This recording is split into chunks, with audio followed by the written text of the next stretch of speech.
현재 중국은 세계에서 최강대국의 지위를 누리고 있는 듯 보입니다.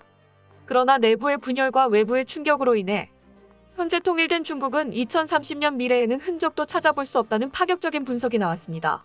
미국 NIC 보고서에서는 충격적인 미래 모습이 그려져 있었죠. 반면 한국은 북한과 통일하고 동북 삼성을 비롯한 간도 지역을 집어삼켜 동아시아 최고 선진국으로 발돋움하는 상황입니다. 과거에 쓰인 보고서가 점점 현실이 되고 있다고 하는데요. 도대체 어떻게 된 일인지 지금부터 자세히 알아보도록 하겠습니다. 중국 역사상 전례 없는 일이 중앙에서 벌어지고 있습니다. 10년 주기로 정권을 다른 사람에게 이양했던 과거와 달리 시진핑이 1인 독재 체제를 굳히며 권력을 놓지 않으려 하기 때문이죠. 오는 가을에 열리는 중국 공산당 20차 전국대표대회에서 사면임을 확정짓기 위한 공식 절차에 들어가며 중국 관영 매체는 시진핑을 향해 위대한 부흥의 영도자라는 표현으로 시진핑 찬양에 앞장서고 있는데요. 시진핑 주석의 선출에 대해 중국 대표 언론인 인민일보는 영도자를 따라 더욱 아름다운 미래를 열어가자는 인민들의 공통된 마음과 강한 열망을 볼 수 있다고 평가했습니다.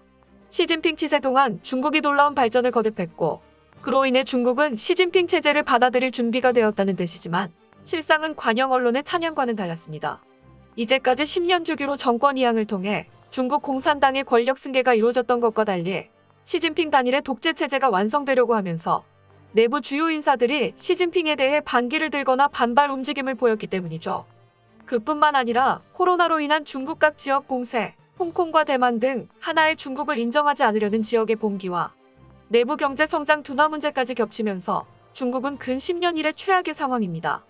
심지어 우크라이나 전쟁에서 중국이 러시아 편을 드는 움직임까지 보이면서 국제사회에서 중국의 인망은 떨어질 대로 떨어졌습니다.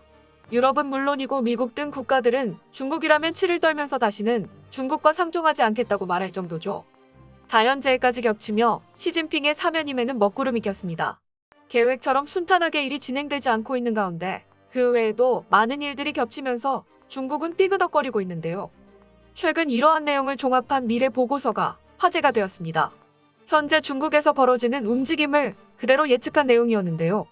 미 국가정보위원회가 글로벌 트렌드 2030을 통해 내놓은 예측에는 중국의 분열에 대한 내용과 함께 초강대국으로 성장한 한국의 미래에 대한 내용이 담겨 있습니다. 오랫동안 쌓인 것들이 골물대로 골마 터져버려 중국은 국제사회 속에서 패권을 잃는 가운데 한국이 무서울 정도로 성장할 것이라는 분석이죠. 특히 중국은 각 지역의 분열 움직임을 통제할 수 없을 것이며 중국이 자랑하던 통일 중국의 군대는 내부의 분열로 인해 사분오열 찢어질 것이며 과거 군벌들이 통치하던 예전 시절로 회귀할 것으로 바라보았죠. NIC 크리스토퍼 코즘 위원장은 중국 분열의 조짐을 자세히 살펴봐야 한다면서 이미 중국은 분열로 향하는 발걸음을 뗀 상태라고 지적했는데요. 실제로 그의 말대로 중국이 통제하고 있는 각 지역에서 반발 움직임들이 잇따라 나오고 있습니다. 10년 전이라면 상상도 못할 일들이 SNS를 통해 터져나오면서 중국의 통제 정책이 실패로 돌아가는 것이 아니냐는 분석이 등장했습니다. 가장 대표적인 사례는 역시 신장 위구르 민족의 독립운동인데요. 위구르인들은 자신만의 독특한 정체성을 유지하며 신장 위구르 지역에서 독자적인 문화 공동체를 형성하며 한족과 별개의 정체성을 유지하면서 쭉 살아왔습니다. 그러나 하나의 중국을 추종하는 중국 중앙정부는 독립적인 움직임을 보이는 이들 위구르인들에 대해 무차별적인 탄압을 가했죠.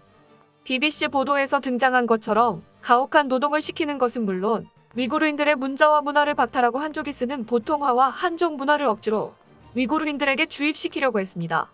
당연히 위구르에서는 반발이 일어났죠. 심지어 중국은 해외 위구르인들을 추적해 이들을 한족으로 만들기 위한 인종 세뇌 프로젝트를 진행 중이라는 보도가 나오면서 중국의 잔혹성이 만천하에 알려졌는데요. 미국 MBC 방송은 희신점이중연구소에 강철 만리장성 보고서를 입수하여 중국 국가안전부가 중동과 북아프리카 국가들의 도움을 받아 세계 곳곳에서 위구르인들을 억류하고 송환하는 과정을 자세히 기록해 놓았습니다.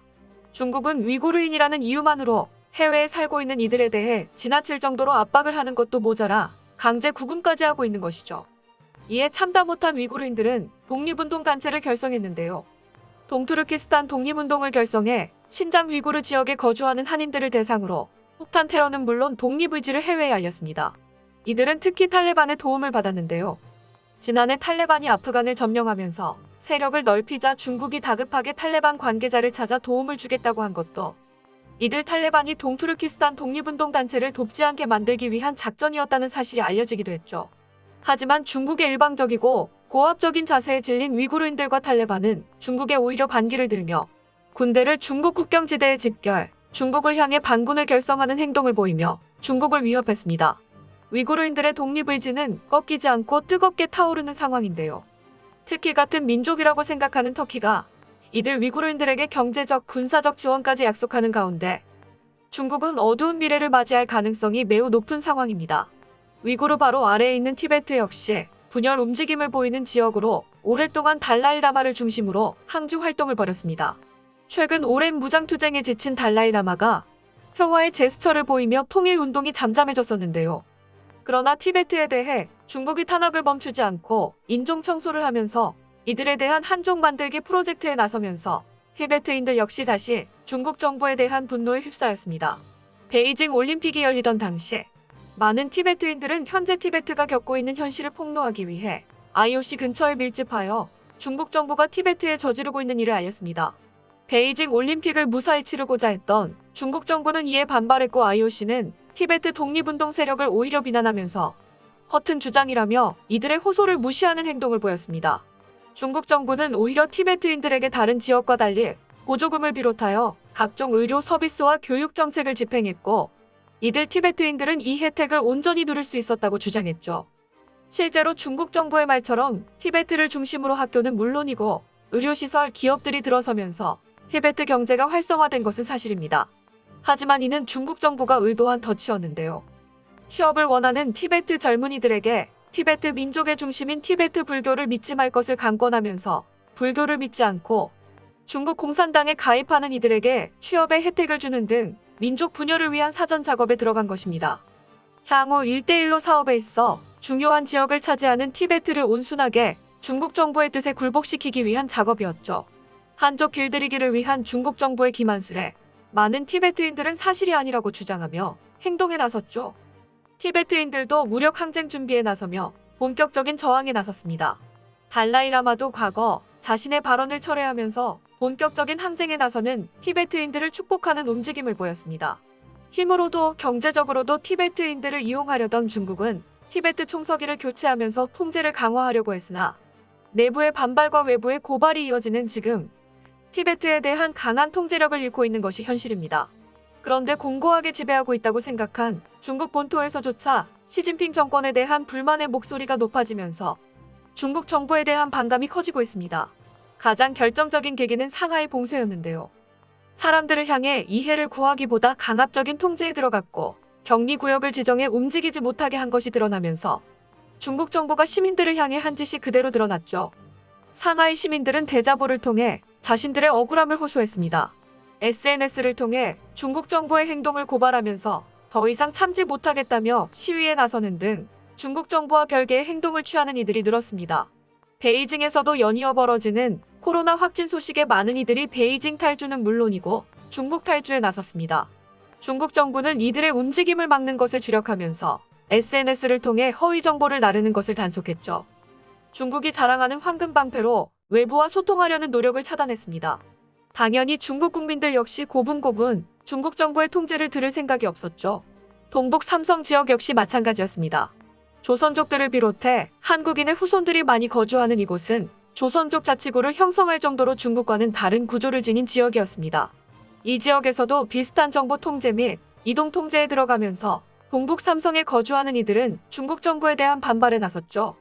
간도를 비롯해 많은 이들은 중국 정부를 믿을 수 없고 민주주의를 실천하는 국가이자 발전된 국가인 한국의 품으로 들어가고 싶다는 이야기까지 공공연하게 나오는 상황인데요. 실제로 조상으로부터 한국인의 피를 이어받았다는 소리를 들은 후손들은 중국을 버리고 한국인이 될 수 있기에 독립의 움직임은 거셌습니다. NIC가 예측한 것처럼 지금도 중국은 사분오열 찢어지기 직전이죠. 하지만 여전히 시진핑 정권은 자신의 권력에 취해 분열의 움직임을 무시하고 있습니다. 군대를 강화하고 미국과의 대결에서 승리를 거두기 위한 계획만을 생각할 뿐 내정이 어떻게 돌아가고 있는지 자신을 향한 반발이 왜 생기는지에 대해서는 전혀 관심이 없습니다.